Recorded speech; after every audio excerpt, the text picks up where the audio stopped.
ओम नमः शिवाय। नमस्कार। आज का जो विषय है बहुत ही एक अलग है, क्योंकि मैं एक नई सीरीज चालू कर रहा हूँ तंत्र के ऊपर। तंत्र के बारे में मैं आपको पूरी डिटेल में बताऊंगा कि तंत्र होता क्या है, तंत्र का जो शब्द आज उपयोग हो रहा है या जो उसके प्रति आज जो धारणा है उसके बारे में बहुत सी भ्रांतियां हैं।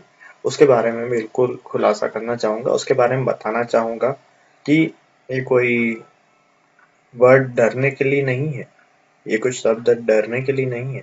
ये शब्द और इसके अंदर आने वाली क्रियाएं, जो प्रक्रियाएं हैं, जो कि प्रोसेस है, बहुत ही साइंटिफिक है और इसमें उपयोग में आने वाली सभी चीजें पूर्णतः प्रामाणिक है। तो पहले हम जो आज बात करेंगे कि तंत्र होता क्या है, इसके अंदर उपयोग में आने वाली सामग्री का क्या अपना महत्व है, और इस तरह की कुछ छोटी मोटी हम बातें आज पहले क्लियर करेंगे। तंत्र क्या होता है? व्हाट इज तंत्र? देखिए, तंत्र मतलब होता है व्यवस्था। जैसे कि आप जानते हैं, हम भारत के लोग लोकतंत्र में जीते हैं। लोकतंत्र मतलब क्या? लोगों के द्वारा बनाई गई व्यवस्था, उसको कहते हैं लोकतंत्र। उसी प्रकार हमारे जीवन में जब कोई अव्यवस्था आ जाती है, हमारे परिवार में, हमारे परिवार में, हमारे व्यक्तित्व में, हमारे काम काम में जब अव्यवस्था आ जाती है, तो हमें तंत्र का उपयोग करना चाहिए, मतलब उसे व्यवस्थित करना चाहिए। ठीक है? ये एक संस्कृत वर्ड है, ये कोई डरने वाला एक कोई टर्मोलॉजी नहीं है। ये एक तरीके का संस्कृत वर्ड है। तंत्र मतलब होता है व्यवस्थित। अब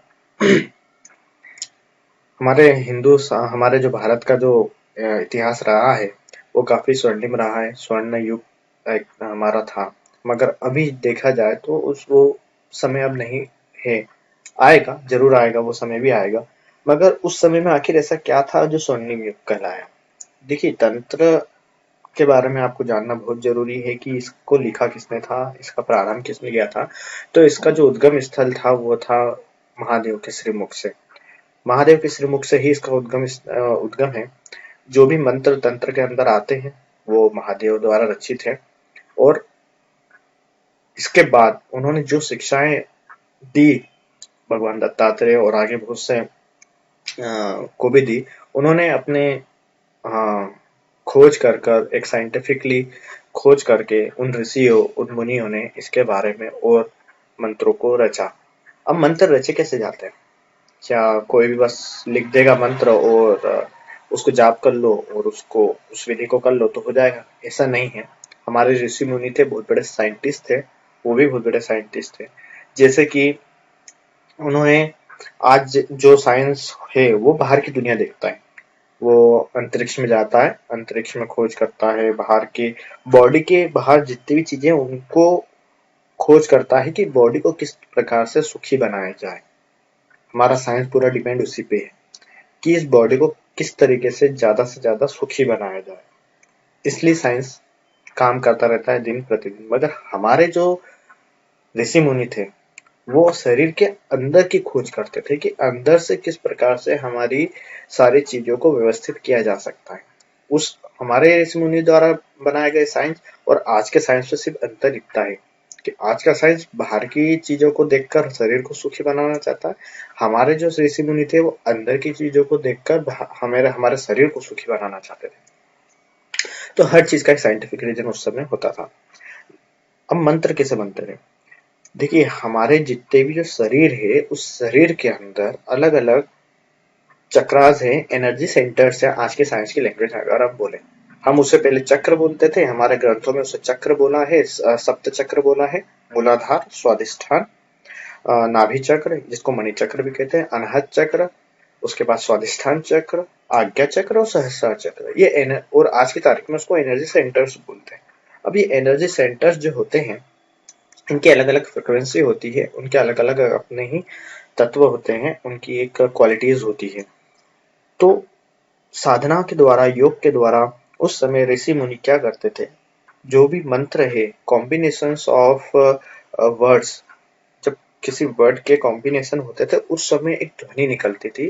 साउंड निकलता था। आज आपको पता होगा कि जो भी चीज है साउंड पे डिपेंड करती है, ठीक है। जब हम उन मंत्रों को मतलब हिंदी अगर संस्कृत में देखा जाए तो 52 प्रकार के अक्षर गिने जाते हैं। तो उन अलग अलग वर्ड को जब जोड़कर एक ध्वनि बनती है तो वो संबंधित समस्याओं का समाधान करती है। जैसे यदि कोई मन बुद्धि है जिसकी याददाश्त कमजोर है तो माता सरस्वती का या कोई भी मंत्र हमारे जो ऋषि मुनि थे वो उसकी खोज करते थे और उन मंत्रों उन शब्दों का कुछ ऐसा कॉम्बिनेशन बनाते थे कि जिससे उस नाड़ी को दबाव पड़ता था, उस नाड़ी पे दबाव पड़ता था जिससे कि उसकी स्मरण शक्ति तेज हो जाए। इस प्रकार से कॉम्बिनेशन करके मंत्र बनाए जाते थे।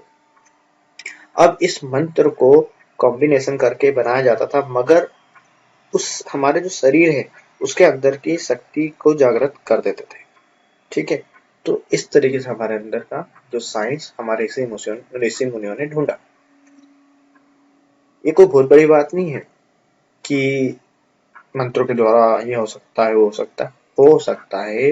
एक इंसान के अंदर इतना पावर, इतनी एनर्जी है कि जब अगर उसको जागृत कर लिया जाए तो वो मानव से महामानव या जिसको कह सकते हैं देवता तक भी बन सकता है, देव योनि में भी जा सकता है। ये एक अपनी ही प्रोसेस है। मगर आखिर ऐसा क्या हुआ कि हम ये चीज को भूल गए? उसका कारण मैं आपको और बताऊंगा। मगर अभी हम जानते हैं, तीन टर्मोलॉजी पे जाते हैं। एक तंत्र के अंदर तीन टर्मोलॉजी बहुत चलती है, एक चलती तंत्र, एक चलता है मंत्र और एक चलता है यंत्र। इनमें क्या अंतर है, क्या विशेषताएं हैं? देखिए, आपका जो घर होता है, आपका जो घर होता है उसका एक नक्शा होता है, आप उसके अंदर रहते हैं। उसी प्रकार से एक यंत्र होता है। यंत्र, ये जो वर्ड है तीनों, यंत्र मंत्र तंत्र, ये संस्कृत के वर्ड है, आप पहले इन्हें जाने। तो यंत्र मतलब ये होता है कि हम जैसे मान लीजिए किसी एक पर्टिकुलर एक देवी या देवता की पूजा कर रहे हैं तो उससे संबंधित आजकल यंत्र होता है। बाजार में बहुत सारे यंत्र देखते होंगे, हनुमान यंत्र, ये इस ग्रह का यंत्र, वो अलग अलग ग्रह के यंत्र, ऐसे अलग अलग बहुत सारे यंत्र आते हैं, श्री यंत्र। ये यंत्र क्या होते हैं? ये यंत्र होते हैं किला। किला मतलब संबंधित देवता जिस यंत्र के अंदर रहते हैं वो किला। अब हमारे शरीर में वो देवी देवता स्थापित है, ब्रह्मांड में भी स्थापित है। मगर कुछ प्रतीक के रूप में हमें उनको सामने रखकर उसकी प्राण प्रतिष्ठा करके उस विधि से पूजा करके उनको स्थापित करके उनके सामने साधना करनी होती है या तंत्र के अंदर। तो मान लीजिए आपने हनुमान जी की जैसे साधना करी तो हनुमान यंत्र आपने रखा, तो वो जो हनुमान यंत्र है वो जो रेखाएं अलग अलग खींची होती है वो रेखाएं एक्चुअली होती है किला। जैसे कि आप अपने घर में रहते हैं उसी प्रकार से वो किला रहता है, उस किले के अंदर वो संबंधित देवता रहते हैं। और जब हम उस यंत्र के सामने साधना करते हैं, पूजा करते हैं, तो हमारे द्वारा जो जपा गया मंत्र है, मतलब जो ध्वनि है, वो ध्वनि सीधे उस यंत्र तक जाती है। वो यंत्र से जाने के बाद उससे संबंधित आशीर्वाद हमें प्राप्त होता है।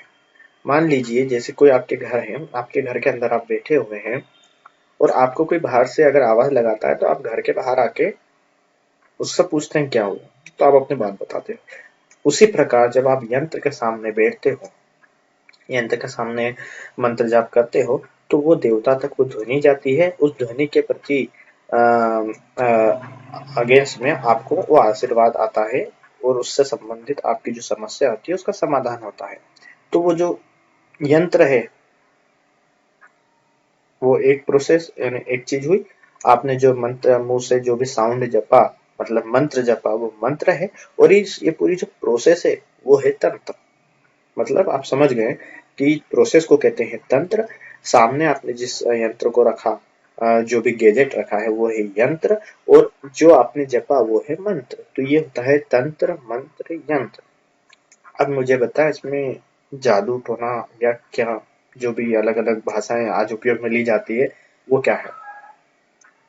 अब मैं आपको बात बताता हूँ कि इसके बारे में जो भ्रांतियां फैलाई गई है उसके बारे में मैं थोड़ा सा बताना चाहूंगा। देखिए, मानव जो होता है वो शुरू से ही, बहुत से मानव होते हैं जो कि किसी भी चीज का सदुपयोग करते हैं, किसी चीज का दुरुपयोग करते हैं। आज यदि कोई पिता अपना पैसा कमाता है, खूब पैसा कमाया, तो कुछ बेटे होते हैं जो कि उसको सदुपयोग करके उस बिजनेस को, उस पैसे को और बढ़ाने की तकनीक खोजते हैं, ढूंढते हैं और उस पैसा को और बढ़ाते हैं और अपने परिवार का और अच्छे से विस्तार करते हैं, अच्छे संस्कार देते हैं। एक बेटा होता है कुसंस्कारी होता है, वो जो पैसा दिया गया उसको ही बर्बाद कर देता है और परिवार में जो भी मान प्रतिष्ठा रही थी उसको ही बर्बाद कर देता है। अब इसमें मुझे बताएं कि दोष बाप का है या बेटे का है या उन पैसों का है। शायद आप समझदार है, खुद ही समझ लेंगे। एक और उदाहरण यदि हम लें तो जैसे तंत्र मंत्र यंत्र होते हैं। यंत्र मतलब गैजेट, तंत्र मतलब प्रोसेस और मंत्र मतलब जो साउंड होता है वो फ्रिक्वेंसी जिसको कह सकते हैं। क्योंकि मंत्र जब हम जपते हैं तो उसके अंदर से हमारे अंदर से एक फ्रिक्वेंसी निकलती है, वो फ्रिक्वेंसी संबंधित देवता तक जाती है, फिर वही फ्रिक्वेंसी रिटर्न में आके हमें आशीर्वाद के रूप में मिलती है। तो इसको फ्रिक्वेंसी भी कह सकते हो मंत्र। अब यदि आज की तारीख में हम लें उदाहरण के रूप में मोबाइल ले लेते हैं, तो मोबाइल एक यंत्र है, गैजेट है और उससे उस जो टावर उसमें मिलता है, जो फ्रिक्वेंसी उसमें मिलती है, उसको आप मंत्र मान लो। और ये जो बात करने की प्रोसेस होती है तंत्र। अब उसको उपयोग करने वाला रहता है व्यक्ति। अब यदि मोबाइल उपयोग हम कर रहे हैं तो उस मोबाइल से आप चाहो तो अपने रिश्तेदारों से, अपने परिवार वालों से दूर, काफी दूर रहते हैं तो आप आसानी से उनसे बात कर सकते हो, उसका सदुपयोग कर सकते हो। और यही मोबाइल से आप किसी को परेशान कर सकते हो, किसी को धमकी दे सकते हो, किसी को चोट भी पहुंचा सकते हो। तो मुझे ये बताओ कि जिसने मोबाइल बनाया, क्या उसकी गलती है या फिर उस फ्रिक्वेंसी की गलती है या उस मोबाइल की गलती है? ना तो उस मोबाइल वाले की गलती है जिसने बनाया, इसको इन्वेंट किया, ना ही फ्रिक्वेंसी की गलती है क्योंकि वो तो अपना प्रॉपर काम कर रही है जैसे फ्रिक्वेंसी उसमें डाली गई है। मोबाइल भी अपना काम कर रहा है क्योंकि वो गैजेट है। यहाँ गलती किसकी है? मानव की, मस्तिष्क की, सोच की। तो हम ना तो मोबाइल बनाने वाले को दोष दे सकते हैं और ना ही मोबाइल को दोष दे सकते हैं। तो ये गलती उस व्यक्ति की है जिसने गलत इसका उपयोग करा। क्योंकि मानव का नेचर ये रहा है कि गलती खुद करो और दूसरे के ऊपर ढोल दो। मैंने कुछ नहीं किया, गलती इसकी है। बस तंत्र के साथ भी यही किया है लोगों ने। तंत्र को महादेव ने रचा था, ये भावना से रचा था कि इससे आप अपना उद्धार कर सकोगे, इससे अपनी परेशानियां दूर कर सकोगे। माता पार्वती के कहने पर महादेव ने तंत्र की रचना करी थी। आपको शायद आपने शिव महापुराण पढ़ा हो विस्तार से, तो उसमें आपको पता होगा कि माता पार्वती इंसान रूप में हिमालय में रही थी।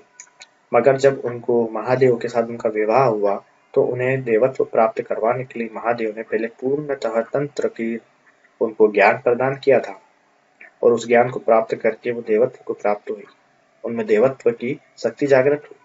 उसी प्रकार यदि महादेव चाहते हैं कि हर व्यक्ति के अंदर देवत्व जागृत हो तो उसमें क्या हर्ज है? कुछ हर्ज नहीं है। क्योंकि महादेव तो जन कल्याण के लिए हमेशा कार्य करते रहे। मगर हम उस चीज का दुरुपयोग करेंगे तो गलती हमारी है, ना कि तंत्र की, ना कि महादेव की। क्यों बदनाम कर रहे हैं आजकल के लोग, मुझे नहीं पता। बहुत अच्छी प्रोसेस है मंत्र जपना, ये साइंटिफिक है। आप चाहो तो आप ज्यादा नहीं, आप एक काम करिए, आप किसी साइंटिस्ट को लीजिए जो कि ध्वनि पे रिसर्च करता हो और गायत्री मंत्र के ऊपर रिसर्च आप एक प्रैक्टिकल कर सकते हो या महामृत्युंजय पे कर सकते हो। ये तो बहुत ही सौम्य एक मंत्र है। आप पहले बैठिए, आप गायत्री मंत्र जब आप मतलब एक नॉर्मल बैठिए उस समय आपका ऑरा नापिए और उसके बाद आप गायत्री मंत्र कम से कम 1 घंटे करिए और उसके बाद अपना ऑरा नापिए। आपके शरीर का ऑरा अपने आप ही इतना बढ़ा हुआ दिखेगा, इतना विस्तृत दिखेगा, इतना एक्सटेंड हुआ दिखेगा कि आप आश्चर्यचकित हो जाएंगे। और उस समय जो उस कमरे के अंदर जो पॉजिटिविटी का जो एक ऑरा बनेगा वो अद्भुत होगा। मगर ये आप पहले करने से पहले एक बार पूरे कमरे को और आपकी बॉडी को चेक करना। उसके बाद आप मंत्र 1 घंटे के मंत्र जाप के बाद उस कमरे का और आपकी बॉडी का ऑरा चेक करना। आपको शायद, मुझे पता है 100% गारंटी के साथ कहता हूँ कि आपको आपका आंसर मिल जाएगा। तो तंत्र को बदनाम ना करते हुए उसका सदुपयोग ले रहे हैं। आप दूसरों के कहने में ना आवे, दूसरों से ना प्रभावित हो कि किसी तांत्रिक पास गए। क्योंकि क्या होता है ना, देखो, तंत्र को बदनाम करने वाले भी यही है जिन्होंने धंधा करके बना के बैठे हुए। क्योंकि जिनने अपनी दुकानदारी खोल रखी है ना, वो डरा देते हैं कि ये परिवार वाले लोग नहीं कर सकते, वैसे नहीं कर सकते। मैं आपको एक बात बताना चाहता हूँ, तंत्र में 2 प्रकार की साधनाएँ होती हैं, एक होती है वाम मार्गी, एक होती है दक्षिण मार्गी। जो वाम मार्गी होती है, जो कि सन्यासियों के लिए होती है, हिमालय में रहने वाले के लिए होती है, वो साधना परिवार वाले ना करें। परिवार वाले सौम्य साधनाएँ करें। महालक्ष्मी जैसे साधना होती है सौम्य साधना, गणपति साधना होती है, शिव साधना सौम्य होती है, ठीक है।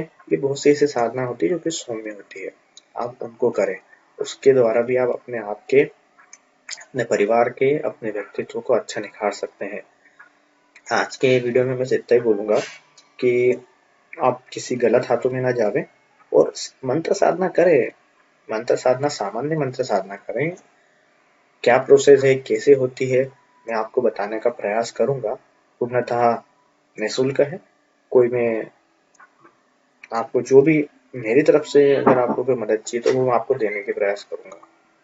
उसके लिए आप मेरे नीचे यूट्यूब में कमेंट में आप अपना ईमेल आईडी या जो भी आपका सवाल है वो यहाँ पर दे देवे, मैं आपको कांटेक्ट करूंगा। जब तक के लिए ओम नमः शिवाय। अगले वीडियो में आपको मैं और तंत्र के बारे में बताऊंगा, इसके बारे में और जानकारी दूंगा। ओम नमः शिवाय। मेरे वीडियो को सब्सक्राइब जरूर करते रहे, लाइक भी करते रहे।